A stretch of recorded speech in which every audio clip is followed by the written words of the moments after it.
नमस्कार मित्रों, योग एक बार फिर से पूरे विश्व में एक चिकित्सा जगत के क्षेत्र में एक चिकित्सा पद्धति के रूप में तेजी के साथ अपना स्थान बना रहा है। स्वास्थ्य की रक्षा करने के क्षेत्र में योग पहले ही सिद्ध हो चुका है। अब बात आती है चिकित्सा की। तरह तरह के आसन हैं शरीर को स्वस्थ बनाने के लिए और तरह तरह की बीमारियों को दूर करने के लिए। वहीं आसन के बाद महर्षि पतंजलि ने जो अगला साधन योग प्राप्ति का बताया है वो है प्राणायाम। प्राण यानी हमारी ऊर्जा, एनर्जी, आयाम यानी विस्तार, नियंत्रण। प्राणायाम की डेफिनेशन है तस्मिन् सति श्वास प्रश्वासोर गति विच्छेद प्राणायाम परायण। यानी शरीर में जो ऊर्जा का प्रवाह है उसका नियंत्रण करने के लिए, उसका नियमन करने के लिए, उसका विस्तार करने के लिए, उसका सही अपनी इच्छा अनुसार प्रयोग करने के लिए माध्यम है श्वास।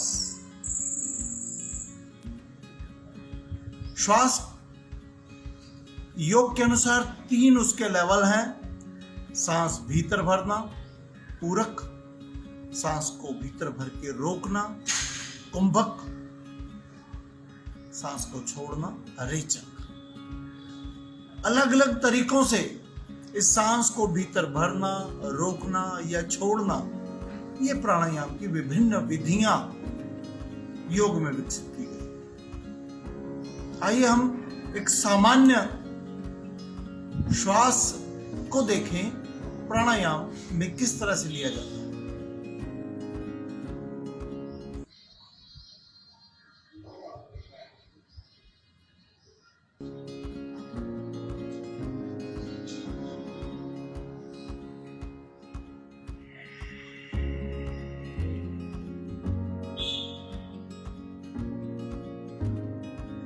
सांस को भीतर भरा, भीतर भर के रोका, अभ्यंतर कुंभक, फिर सांस को पूरी तरह से छोड़ दिया, रेचक, और छोड़कर फिर सांस को थोड़ी देर के लिए रोक दिया, बाह्य कुंभक। ये सामान्य प्राणायाम में श्वास का प्रयोग। अब प्राणायाम में कुछ खास किस्म की विधियां हैं जिसमें एक है कपालभाति। आप सबने उसका बहुत नाम सुना, लेकिन मुझे इस बात की हैरानी होती है कि आज तक भी सभी लोग उसका नाम सही प्रकार से नहीं ले पाते। 99% लोगों को मैं उसका नाम कपालभाति कहते हुए सुनता हूं। वास्तव में ये कपालभाति है। ये कपालभाति एक शोधन प्रोसेस भी है, यानी भीतर से टॉक्सिन्स, वेस्ट को शरीर से निकालने का डिटॉक्सिफिकेशन का प्रोसेस भी है, और एक प्राणायाम भी है, यानी शरीर को ऊर्जावान करने का एक विधि। अब कपाल का मतलब है माथा और भाति का मतलब है प्रकाशित हो जाना, चमकने लग जाना।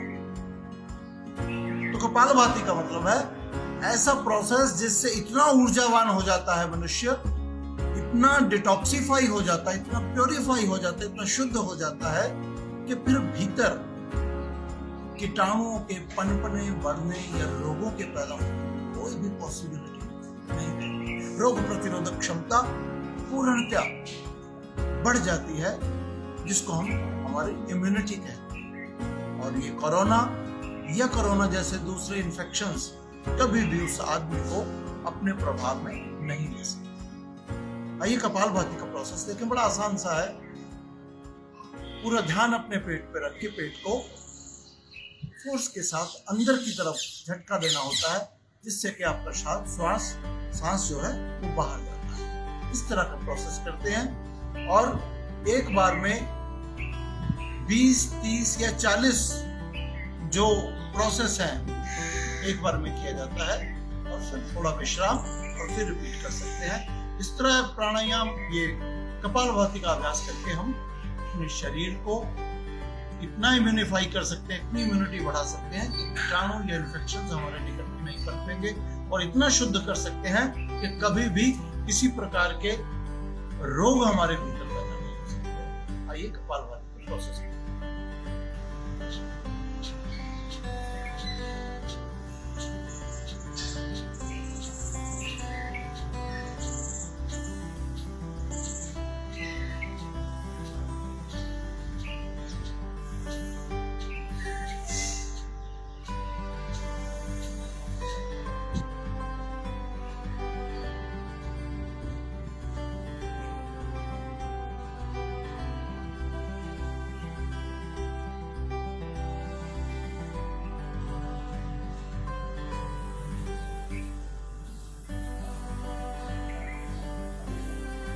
में 40 से 50 स्ट्रोक, हल्का सा विश्राम, थोड़ा ध्यान, जरा से अभ्यास से 2-4 दिन में कपालभाति का प्रोसेस करना सीख सकते हैं। फिर एक बार